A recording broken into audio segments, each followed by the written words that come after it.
Durham expected to remain intact following Peel dissolution decision. Dan Kearns, The Standard, Durham. Durham Region Chair John Henry assures residents of the region's strength following the province's recent decision to dissolve Peel Region in 2025. In a statement released on Thursday, May 18th, Chair Henry said he doesn't expect to see a change to the makeup of Durham's Regional Council. Despite the recent provincial announcement about changes to the structure of the region of Peel, there have been no concerns raised about the size or structure of the regional municipality of Durham. Our region and the 8 local municipalities have a productive and strong track record of working together to serve our residents. Together, we provide the backbone of service delivery in a 2-tier structure, which ensures services are planned, funded, and delivered in a cost-effective manner and on a large geographic scale. This cooperation and accountability allows us to avoid duplication of efforts. Together, we maintain Durham's reputation as a community where equitable, high-quality services are available to everyone, Chair Henry's statement read. Durham Region's municipalities include Scugog, Uxbridge, Brock, Ajax, Clarington, Oshawa, Whitby, and Pickering. Durham is about partnerships, municipal representatives who work together to help preserve the strong connection we have to our hometowns, a place where we work to create clearly defined regional and local roles and responsibilities, processes which strengthen governance and service delivery in our communities. We all have made continuous improvement part of our core business, and we will keep working together to address common challenges, Chair Henry stated. Chair Henry also pointed out this is not the first time the Ontario provincial government has discussed regional governments. In 2019, the province announced a regional government review, a process which concluded a short time later. In November 2022, the topic came up again, this time during a provincial announcement about appointing a facilitator to review the efficiency of regional governments. Today's announcement about Peel made reference to the facilitators once again, noting someone will work with each of the 8 upper-tier levels of government. As Durham is an upper tier, we will likely be involved in this exercise. Kawartha Lakes Mayor stresses the city's strong foundation at a luncheon event. Dan Kearns, The Standard, Kawartha Lakes.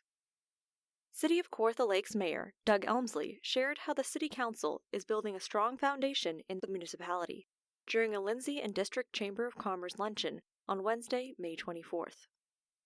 I can say this from the perspective of a 25-year resident and a councillor for the last 16 years. We have built a solid foundation for our community.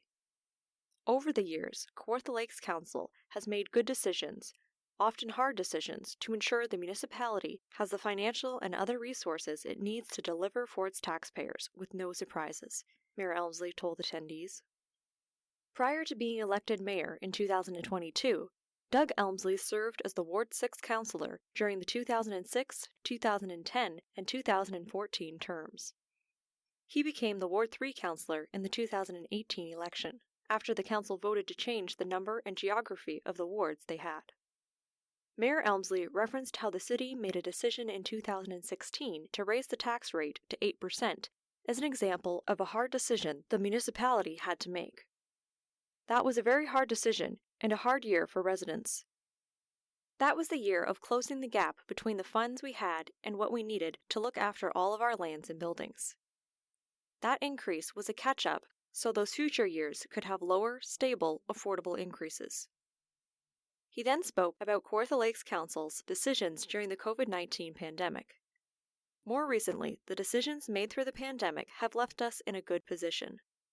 We wisely leveraged the pandemic grants provided to us by the province, and we invested our last couple of years of surplus funds into reserves, helping our economy recover. For example, many community organizations such as the United Way, John Howard Society, Community Care, Big Brothers and Sisters, and more have accessed the Municipal Pandemic Recovery Fund, and we're starting to see a return to normal operations. The effects of the pandemic will echo for some time to come, but the worst is over. Mayor Elmsley said construction in downtown Lindsay is expected to be completed by Canada Day, July 1st. We're putting the finishing touches on it, such as landscaping, asphalt touch-ups, and brickwork. I'm sure you'll all be glad to see the construction crews leave town by July 1st. I want to thank each of you who has lived through the construction and kept your doors open for your ongoing patience and support of these costly and necessary projects. He stressed how the Council has invested in in-road work across the municipality. As always, we're investing heavily in our roads, with almost $27 million going to roads capital projects. This wouldn't be possible without the dedicated 1.5% infrastructure levy every property owner sees on their tax bill. This came about from my time as deputy mayor and when I did the Roads 101 tour. I consistently heard from residents what was needed was better roads. We've committed to chipping away at that each year. Although we only have 7 households to support each kilometer of road, we now have the funds required, and the roads are getting addressed year over year. City growth-wise, Mayor Elmsley explained, the growth across the municipality is largely in Lindsay. We are working to develop smaller urban centres, like Bobcaygeon, Fenelon Falls, and Omemee. However, the lion's share of new housing will be in Lindsay, he said. Welcome to You've Got to Be Kidding, a podcast that offers a different perspective of life around us. Listen now to author Jonathan Van Bilsen. The last Sunday in May is always a special day, particularly if you have a dog. It's the annual Pet Value Walk for Dog Guides, where money is raised to help disabled individuals lead better lives. I was once again honored to be the MC at this year's event, and I must tell you, it was just a fantastic day. More than 175 people came out with at least 110 extremely well-behaved furry friends. This year marks the 6th annual Walk for Dog Guide sponsored by Pet Value in North Durham. If their goal of $35,000 is met, their group will have raised just shy of $145,000 in 6 short years. Dog guides assist people with various tasks of everyday life. They are trained to respond to telephone ringing and doorbells, changes in body temperatures of people with illnesses, and helping people cope with what many of us take for granted. Individuals with autism benefit particularly well with dog guides. Tasks such as simply having a friend to cuddle or gaining self-confidence when out in public, as well as being there for life-saving happenings. Several breeds of dogs are chosen because of temperament, personality, and an ability to learn quickly. The breeding facility in Oakville raises the puppies and instills basic training instincts. Then they go to foster homes for a year or so, and after a little more training are matched with a forever owner. The potential new owner is then brought to the facility where they spend what could amount to a few weeks working with their dog. During this period, trainers determine the fit and ability of the dog to look after the owner. The total cost for one dog is around $35,000, which is why this fundraising walk is such a great event. Few people could afford their own dog, but the positive addition the pets make in the lives of disabled people is immense. The walk is once a year, but donations are accepted and needed all the time. If you find it in your hearts to help someone less fortunate, consider the dog guides as a cause you can get behind. Visit the website at walkfordogguides.com. I'm Jonathan Van Bilsen, and this is You've Got to Be Kidding. TLDSB trustees hear an update on the 2023 to 2024 budget process. Dan Kearns, The Standard, Kawartha Lakes. Trillium Lakelands District School Board, TLDSB, Superintendent of Business Services, Tim Ellis, gave trustees an update on the 2023 and 2024 budget process at a meeting on Tuesday, May 23rd. He started off by explaining the budget is still in the drafting phase. We are still refining it. We are still taking in some input from folks, Superintendent Ellis said. But he noted the budget is essentially 95% done, and stated this budget totals $245 million. While noting the board has seen an increase in transportation funding, Superintendent Ellis cautioned trustees there is more to this line item. Our transportation grant is up $1 million. However, included in that is the driver retention program. So, the ministry, for a number of years, has run a driver retention program. However, we were never the administrators of that program. Additionally, he stated, the retention program funds have been rolled into the transportation grant this year.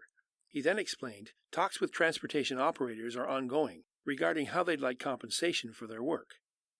Another pressure on the budget is inflation. with the board already seeing a substantial inflation rate on the commodities that we buy, he continued.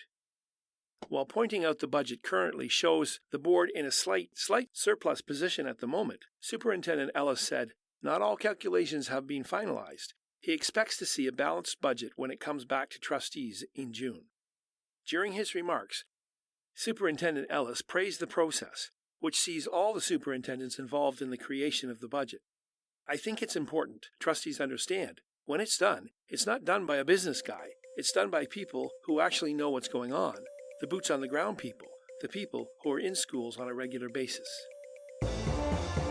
Kawartha Lakes to review the state of Potts Shore Road in Fenelon Falls. Dan Kearns, The Standard, Kawartha Lakes. The City of Kawartha Lakes is moving forward with a review of and repairs to Potts Shore Road in Fenelon Falls, after concerns were raised about winter plowing damage. At a meeting on Tuesday, May 23rd, local resident Mike Bilsen made a deputation to Council for repairs of at least a portion of that road. "I'm here to petition the City to give consideration to a comprehensive repair or repavement of Potts Shore Road," Mr. Belton explained. "The road shows considerable wear and tear and has been falling apart for the last decade." He then spoke about how the road had been slowly stripped of pavement during the winter. "Every winter, our road is degraded by the snowplow, which scrapes down to the pavement.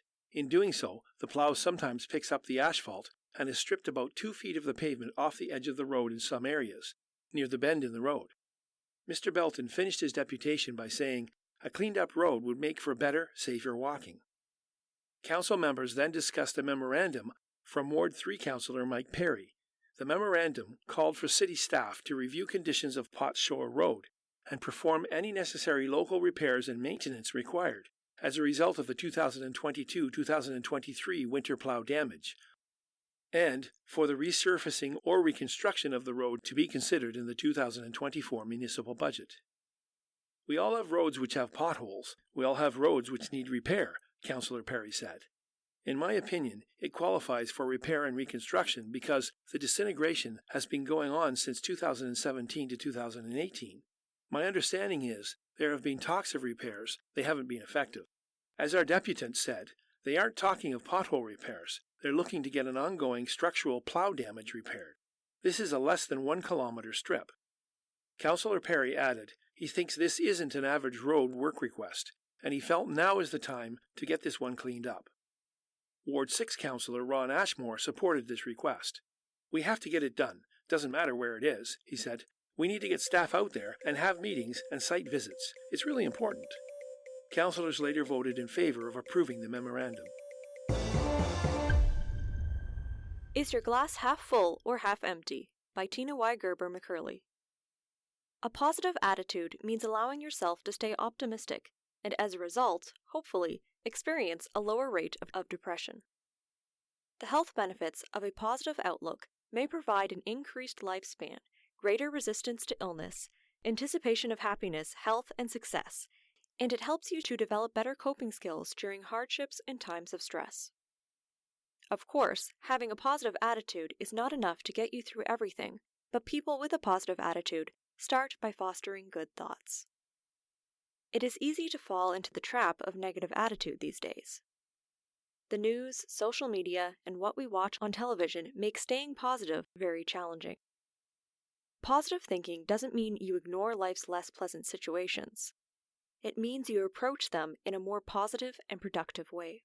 You think the best is going to happen, not the worst. When you have a positive outlook, life is brighter and you become happier.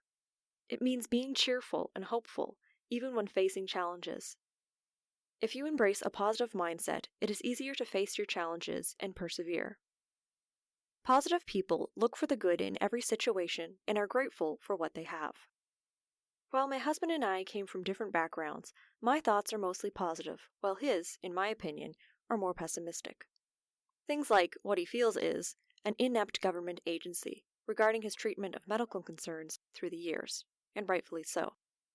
He believes I'm an ostrich with my head in the sand, while he uses logic and reason. His past experiences provide for a more negative response or experience to a changing and challenging situation beyond our control.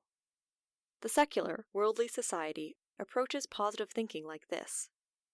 When someone trains their mind to focus on the positives, they begin to reap positive results.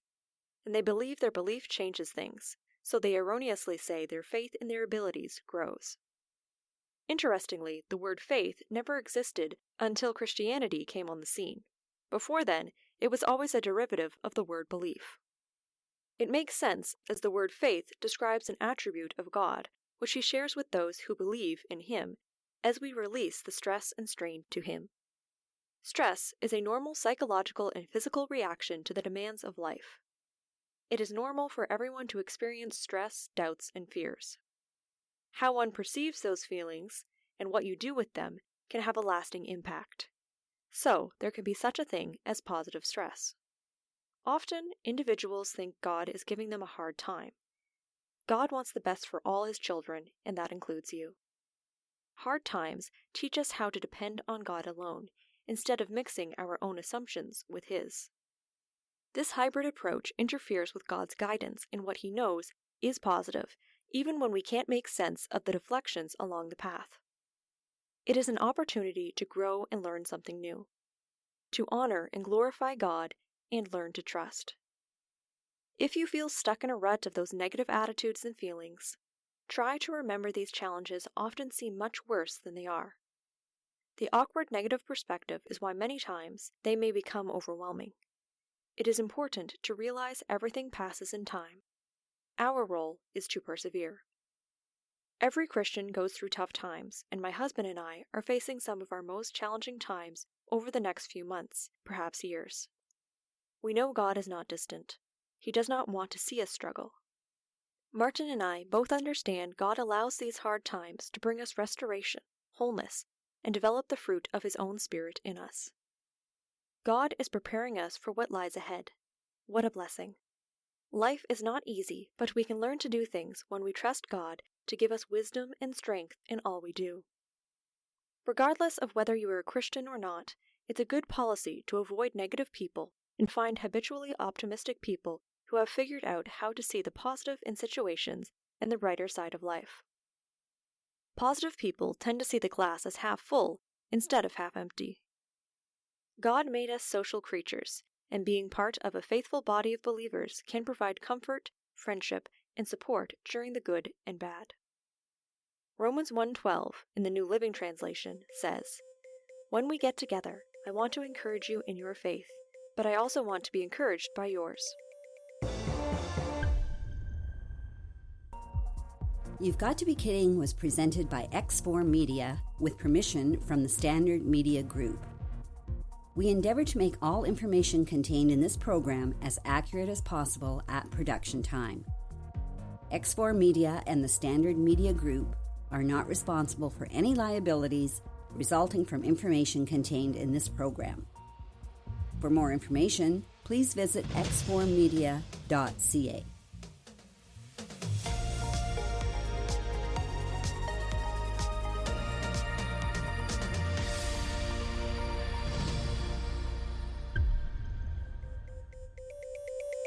The Standard Podcast was produced by Greenstream Studio for the Standard newspaper.